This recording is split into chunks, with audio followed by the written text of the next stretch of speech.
안녕하세요. 저는 서울 아산병원 사회복지팀에 근무하는 가정의학과 전문의 전성훈이라고 합니다. 오늘 제가 드리려고 하는 말씀은 어르신의 당뇨병에 대해서 말씀드리려고 합니다. 어르신의 당뇨병이 젊은 사람 당뇨병하고 조금 다르거든요. 첫 번째 특징은 뭐냐면 열정이 증가할수록 유병률이 높아집니다. 즉 연령이 증가할수록 평균 혈당이 높아지면서 당뇨를 앓고 계시는 분들이 점점 많아지고 점점 많이 발견됩니다. 당뇨의 증상은 흔히 말씀드리는 게 뭐냐면 삼다라고 해서 소변 많이 먹고 물 많이 먹고 그다음에 체중 빠지고 뭐 음식 많이 드시고 이런 증상이 심한 당뇨병이 젊은 사람들한테 볼 수 있는데 어르신들의 당뇨병은 그런 증상이 없는 분들이 많으세요. 그냥 내가 소변을 자주 보는 것 같다 아니면 조금 피곤한 것 같은데 근데 건강검진을 했더니 나한테 당뇨병이라고 한다 이렇게 진단되는 경우가 아주 많으세요. 어르신들 경우에는 증상이 없는 경우가 많이 있고요. 그다음에 두 번째 특징이 뭐냐면 치료가 점점 어려워지는 것 같아요. 당뇨병이 있으신 분들도 내가 옛날에는 조금만 노력하면 조금만 운동 열심히 하면 식사 조금만 조절하면 그 당뇨 조절이 잘 됐는데 나이가 들면서 먹는 약도 점점 늘어나고 효과가 있던 약도 효과가 없어지는 것 같고 이런 말씀들을 많이 하세요. 특히 식후혈당이 잘 조절되지 않는다고 이런 불만들을 많이 얘기하십니다. 그 다음에 또 한 가지 어려운 점은 뭐냐면 다른 동반 질병이 많으세요. 당뇨병에서 그 혈당이 올라가는 걸 예방하기 위해서 혈당이 올리는 약물을 안 먹도록 그렇게 노력해야 되는데 첫 번째로 그 전형적인 약물이 뭐냐면 스테로이드라고 하는 그런 약이 있는데 이게 뭐 이식을 받았다든지 아니면 류마티스 질환이 있다든지 그 외에 굉장히 많은 경우에 요즘은 스테로이드를 사용하거든요. 그래서 스테로이드가 우리 몸속에 혈당을 올리기 때문에 가능하면 당뇨 있는 사람들은 그걸 안 먹었으면 좋겠지만 당뇨도 중요하지만 지금 가족에 있는 여러 가지 질병 때문에 그 스테로이드나 아니면 여러 가지 약물을 먹을 수밖에 없는 그런 어려움이 있는 것 같고요. 그 다음에 또 한 가지는 당뇨를 하기 위해서 약도 중요하지만 우리가 운동도 열심히 해야 되고 식사 조절도 잘 해야 되는데 운동이 뭐 무릎이 아프다든지 아니면 여러 가지 질병 때문에 못 움직이는 경우도 많이 있고요. 식사는 식사 조절을 해야 되는데 뭐 집에서 먹는 것도 아니고 여러 가지 식사 조절에 어려움을 호소하시는 분들이 많으세요. 그래서 어르신들의 당뇨병은 여러 가지 문제가 있긴 하지만 점점 많아지면서 점점 그 관리하기가 어렵다고 많이 그런 어려움들을 많이 호소하세요. 그래서 당뇨병을 치료하기 위해서 우리가 당뇨병을 관리하기 위해서 제일 처음에 말씀드리고 싶은 건 식사예요. 식이요법은 중요한 게 뭐냐면 규칙적으로 균형 잡힌 식사를 하는 게 중요하세요. 규칙적으로 식사한다고 하는 거는 시간에 맞춰서 하루에 3번 간식한다, 간식까지 포함해서 그렇게 하는 거 규칙적이라고 하는 건 양도 그렇게 크게 변하지 않도록 과식하지 않도록 적게 먹지 않도록 그렇게 하시면 좋겠고요. 그 다음에 균형 잡힌 식사라고 하는 건 뭐냐면 식사를 구성하는 성분이 여러 가지가 있는데 탄수화물, 단백질, 그 다음에 지방, 그 다음에 무기질, 그 다음에 비타민 이런 게 여러 가지가 있는데 그런 모든 그 구성 성분이 다 들어가도록 했으면 좋겠고요. 제일 중요한 거는 당뇨 때문에 내가 식사를 안 한다고 해서 영양이 부족해지면 이건 아무 소용이 없으세요. 당뇨보다 더 나쁜 것이 생길 수 있습니다. 제일 처음에 말씀드리고 싶은 건 뭐냐면 탄수화물이에요. 탄수화물은 우리 몸속에서 어디서 제일 많이 쓰냐면 머리하고 그 다음에 심장에서 제일 많이 쓰는 에너지입니다. 그래서 탄수화물이 부족하면 뭐 두통이 온다거나 여러 가지 증상이 생길 수 있기 때문에 탄수화물을 안 먹는 건 절대로 권고하는 사항이 아닙니다. 탄수화물을 먹어야 합니다. 꼭 먹어야 하는데 양이 중요한데 밥은 작은 고기로 한 공기 정도로 먹는 게 중요하세요. 그 다음에 밥을 먹으라고 하면 흰밥은 안 뭐 당뇨에 나쁘니까 안 먹지만 우리 당뇨에 좋은 뭐 잡곡밥, 현미밥 이런 거는 당뇨에 좋으니까 얼마든지 먹어도 된다고 생각하시는 분들이 간혹 계시는데요. 탄수화물이라는 것이 어떤 좋은 탄수화물, 나쁜 탄수화물 이것도 중요하지만 더 중요한 건 탄수화물의 양이 중요하기 때문에 많이 먹으면 안 되세요. 꼭 먹어야 되지만 작은 고기 한 공기 그 이상 드시는 건 별로 권유하지 않습니다. 그 다음에 단백질은 충분히 먹고 식이섬유는 많이 먹도록 그렇게 노력해 주시면 좋겠어요. 단백질이라고 하는 건 뭐예요? 어육류라고 해서 생선이나 아니면은 고기 아니면은 두부, 우유 이런 거에 많이 들어있기 때문에 그걸 드시면 좋겠고요. 식이섬유는 야채류는 충분히 드셔도 좋습니다. 우리가 부족한 게 칼슘이 우리 몸속에도 제일 많이 부족하기 때문에 우유 제품, 요거트 등에 대해서는 많이 드시도록 노력을 하셔야 합니다.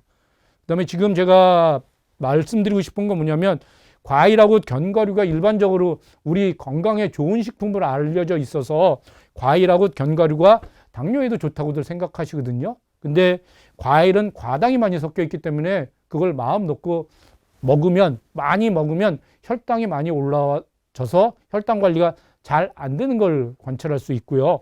그다음에 견과류가루가 하는 건 우리 고지혈증에 좋다고 해서 캐슈넛 뭐 이런 것들을 마음 놓고 그렇게 먹기도 하거든요.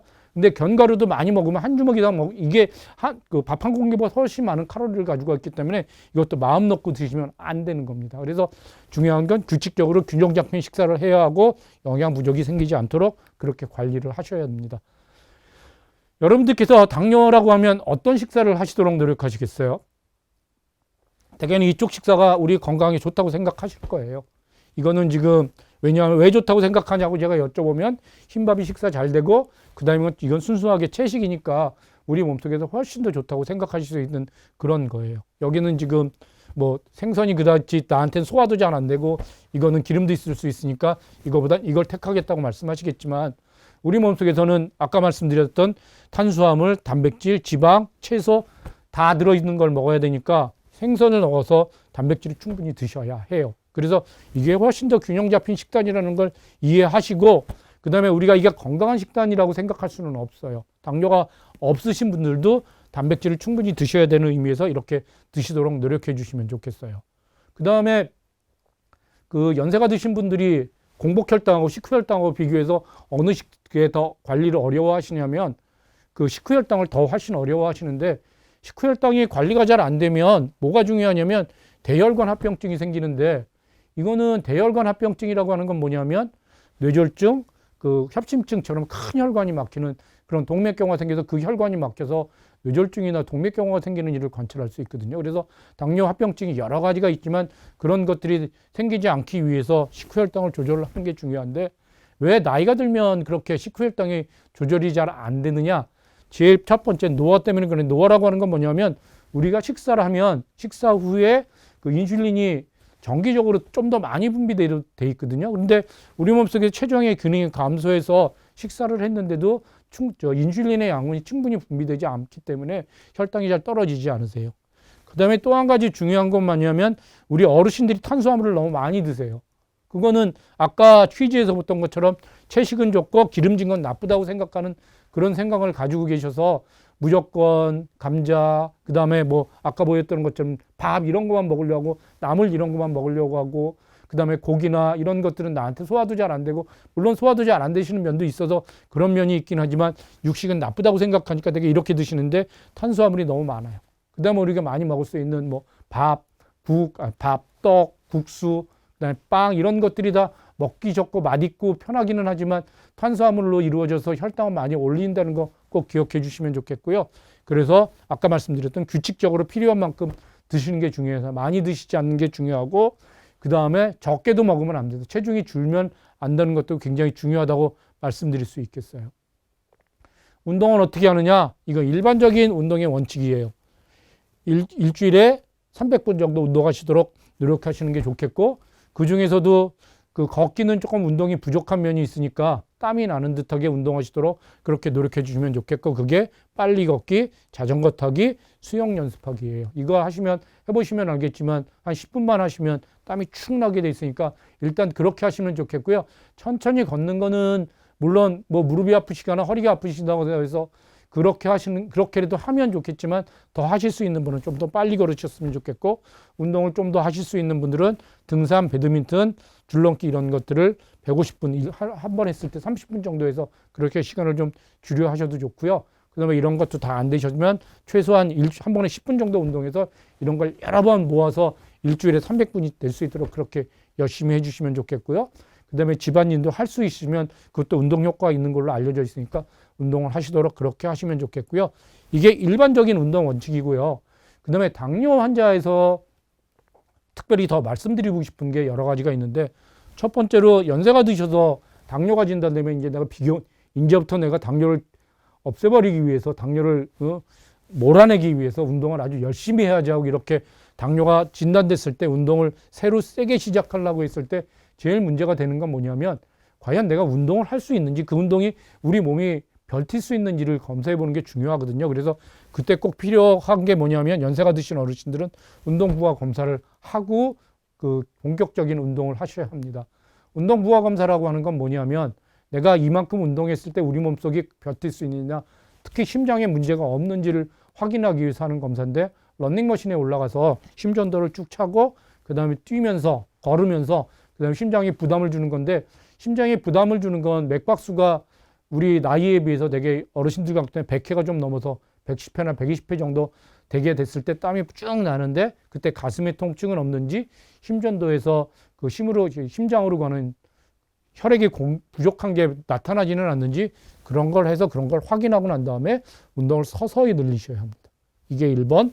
그 다음에 운동을 하게 되면 혈당이 떨어지게 돼 있는데 저혈당이 생길 수 있는데요. 이 저혈당은 주로 어떤 사람들한테 생기냐면, 우리가 치료제로 인슐린을 주사를 맞는 경우가 있고, 여기 나와 있는 것처럼 제일 많이 쓰는 약인데 아마리나 다이미크론이라고 하는 약물인데, 이거는 우리 몸속에서 인슐린이 분비되도록 하는 약물이거든요. 그래서 이런 것들이 인슐린이 우리 몸속에서 많아졌을 때, 운동했을 때, 운동할 때, 특히 공복에 운동하게 되면 저혈당이 생길 수 있어요. 그래서 저혈당이 생기지 않도록 운동하시는 게 중요해서 우리가 권유하기는 식사하고 난 다음에 운동하시도록 그렇게 권유합니다. 식전 운동이 아니라 식사하고 난 다음에 운동했으면 좋겠고, 그 다음에 식사하고 난 다음에 운동을 하면 어떤 유리한 점이 또 하나 있냐면 식후혈당을 조절하는 데도 도움이 됩니다. 그래서 공복시 운동 피하고 저혈당 이런 약을 쓰시는 분들은 저혈당이 잘 생길 수 있다는 거 알아주시면 좋겠고요.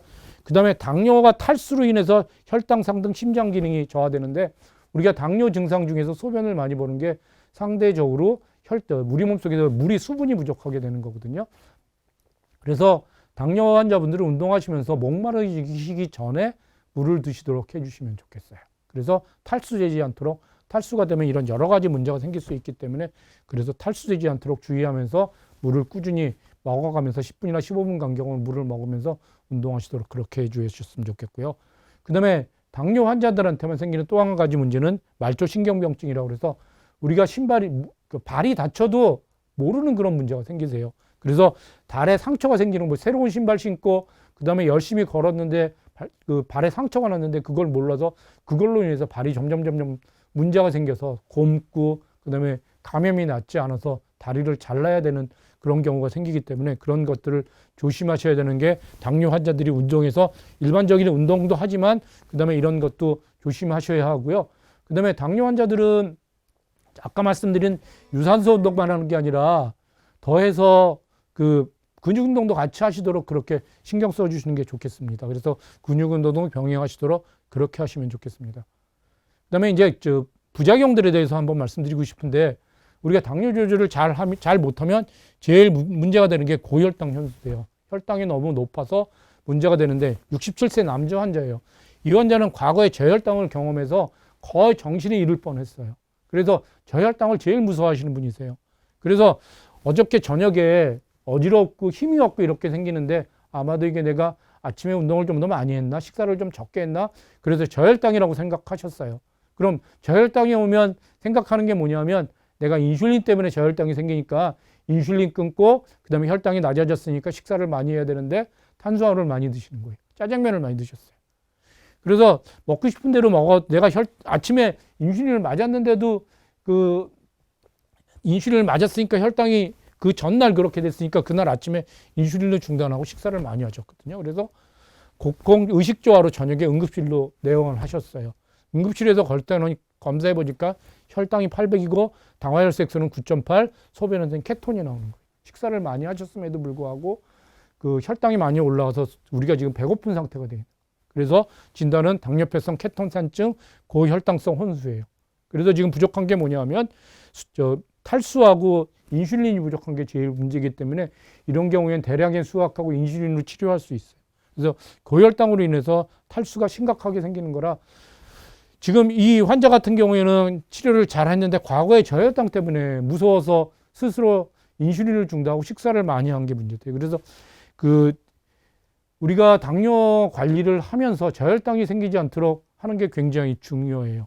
왜 저혈당이 피하는 게 중요하냐면, 어르신들 같은 경우에는 저혈당을 경험하고 저혈당이 있으면 치매 위험성이 증가하고, 그 다음에 부정맥의 위험성이 증가돼서 그걸로 인해서 사망할 수 있는 그런 문제가 생겨서, 저혈당이 안 생기도록 하는 게 굉장히 중요하고, 아까 그 환자처럼 일단 저혈당을 한번 심하게 경험하면 당뇨 관리에 굉장히 어려움이 생기세요. 그래서 인슐린을 치료한다거나 인슐린이 많이 나오는 이런 약을 쓰는 사람들한테 저혈당이 많이 생기고, 그 다음에 간에서 단 생성이 부족하면 밤에 수면 중에도 발생할 수 있어요. 예방은 약물 치료 끊거나 줄이거나가 아니라 식사를 거르지 않아야 합니다. 식사를 거르고 그 다음에 내가 운동이 부족한 것 같다 그래서 운동을 더 많이 하는 이런 것들이 저혈당이 생길 수 있기 때문에 저혈당을 피하도록 하는 게 어르신들한테는 굉장히 중요해요. 저혈당하고 고혈당하고 어느 게 더 나쁠까요? 고혈당은 사실은 조금 높으면 떨어뜨리려고 노력하면 되지만 심각한 저혈당이 오면 그때 혈당을 공급하지 못하면 이런 심각한 문제가 생길 수 있기 때문에 저혈당을 피하시도록 하는 게 좋겠습니다.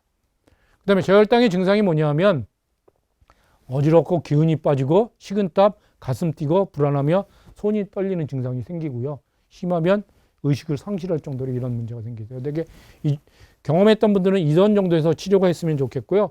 그 다음에 간에서 그 혈당을 만들어주는데 그 증상이 떨어지면 수면 중에도 이런 증상이 생길 수 있고 식은땀, 악몽, 아침에 심한 두통 등이 생길 수 있습니다. 그래서 이렇게 됐을 때 우리가 치료하는 건 뭐냐면 먹어야 돼요. 주사로 맞든지 아니면 의식이 있으면 우리가 직접 먹어야 되는데 이게 그 혈당 15g, 당 15g 정도에 해당되는 건데 사과나 오렌지 주스는 3분의 2컵, 포도 주스가 반컵, 우유도 굉장히 혈당이 많이 높으세요. 근처에 우유가 있으면 우유도 먹어도 되고요. 그 다음에 설탕, 얼음 숟가락 하나, 과자, 사탕 등을 그냥 드시는 게 나아요. 그러면 이렇게 증상이 안 되고 혈당 검사 못했는데 식은땀, 가슴땀 뛰고 좀 이상하다. 그럼 이거 드시는 게 더 나아요. 왜냐하면 고혈당보다는 저혈당이 훨씬 위험한 거기 때문에 그렇습니다. 그래서 이거는 꼭 알아주시면 좋겠고 운동하실 때 그다음에 공복에 운동하지 말고 운동해야 된다면 운동할 때 사탕 주머니에 넣고 운동하시도록 하는 거 꼭 기억해 주시면 좋겠습니다.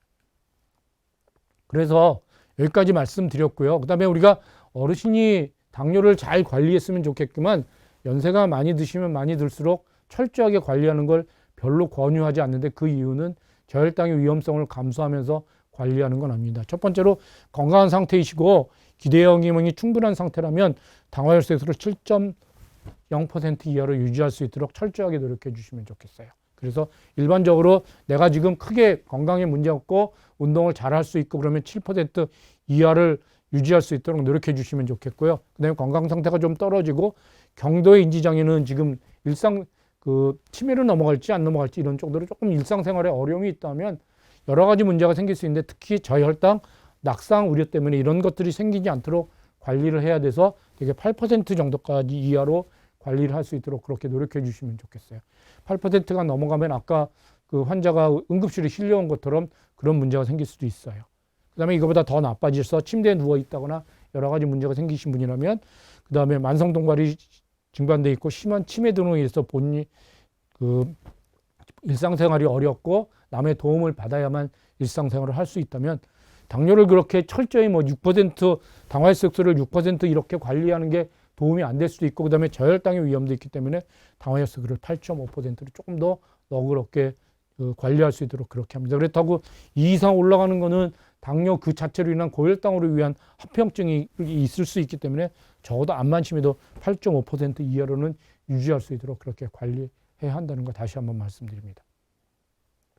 그 다음에 이제 마지막으로 당뇨병의 관리를 어떻게 해야 되는지 요약해서 말씀드리는 걸로 끝내도록 합니다.